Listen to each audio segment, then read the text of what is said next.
अस्सलाम वालेकुम, कैसे हैं आप सब? उम्मीद करती हूँ आप सब ठीक-ठाक होंगे। जी, तो जैसे सबको पता है कि गर्मी आ चुकी है तो पीच का सीज़न भी आ चुका है और गर्मी से बचने के लिए जूसेस वगैरह तो चलते रहेंगे। तो आज हम आड़ू का जूस बनाएँगे। इसके लिए आपने छोटे-छोटे पीसेस कर लेने हैं आड़ू के। मैं यहाँ पर 3 या 4 पीसेस का यूज़ कर रही हूँ। इस तरह के पीसेस आपने निकाल लेने हैं। सबसे पहले खाली पैन के अंदर आप आड़ू डाल लें अपने। 4 टेबलस्पून यहाँ पर शुगर जाएगी, 1 पिंच यहाँ पर पिंक सॉल्ट चला जाएगा और 2 कप जो है हम यहाँ पे वाटर ऐड करेंगे। आप चाहें तो यहाँ पिंक सॉल्ट की जगह ब्लैक सॉल्ट यूज़ कर सकते हैं और थोड़ा सा आप लेमन जूस भी ऐड करें अगर आप चाहें। सब कुछ ऐड करने के बाद हम इसको 5 मिनट्स तक हाई फ्लेम पर बॉईल होने देंगे और जब ये एक दफ़ा अच्छी तरह से बॉईल हो जाएगा तो हम एक दफ़ा सिर्फ इसको मिक्स करेंगे। मिक्स करने के बाद हमने इसकी फ्लेम जो है वो लो कर देनी है और लो फ्लेम पे हमने सॉफ्ट होने तक इसको पकाना है। जी, तो 15 मिनट्स तक हमने अपने आलूओं को कुक किया है और अब ये माशाल्लाह से सॉफ्ट हो गए हैं। सॉफ्टनेस हमने आलू को इस तरह की देनी है, ठीक हो गया।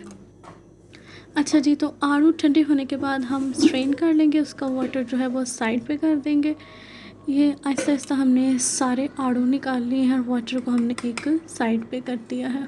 आलू सेपरेट करने का मकसद सिर्फ ये था कि हम अपने आलू को अच्छी तरह से मैश कर सकें और पल्प तैयार कर सकें। जी, तो आलू मैश करने के बाद हमारे आलू जो हैं वो इस तरह के हो जाएंगे। इसके अंदर आपको पल्प अच्छी तरह से नज़र आ रहा होगा। अब इसको हम दोबारा से अपने वाटर के अंदर ऐड कर लेंगे, यानी जो शीरा हमने बनाया था उसके अंदर हम इसको दोबारा से ऐड कर देंगे। इसको आप 3 से 4 दिन अच्छे आराम सुकून से ना फ्रिज में रेफ्रिजरेट करके रख सकते हैं और थोड़ा-थोड़ा निकाल के आप यूज़ कर सकते हैं। अगर आपको पल्प पसंद नहीं है तो मेरी बहन आप इसको ग्राइंड भी कर सकते हैं, ज़्यादा टेंशन लेने वाली कोई बात नहीं है। जी, तो हम क्वार्टर जो है ग्लास को फिल कर लेंगे अपने इस पल्प यानी मिक्सचर के साथ और बाकी का जो हिस्सा बच जाएगा उसके अंदर हम स्प्राइट ऐड करेंगे। अगर आपको स्प्राइट या 7 अप कोल्ड ड्रिंक वगैरह नहीं पसंद है तो आप इसको सिंपली वाटर के साथ भी बहुत अच्छी तरह से इंजॉय कर सकते हैं। अच्छा जी, अगर गर्मी काफ़ी ज़्यादा हो तो आप यहाँ पर आइस क्यूब्स का भी यूज़ कर सकते हैं, लेकिन मैंने अभी आइस क्यूब्स यूज़ करना स्टार्ट नहीं की तो मैंने नहीं यूज़ की। प्रेजेंटेशन आप अपनी पसंद की कर सकते हैं, यहाँ पे आप स्ट्रॉ या जो कुछ भी आपने ऐड करना है करें। मुझे तो खैर ये फालतू की चीज़ें बिल्कुल पसंद नहीं है।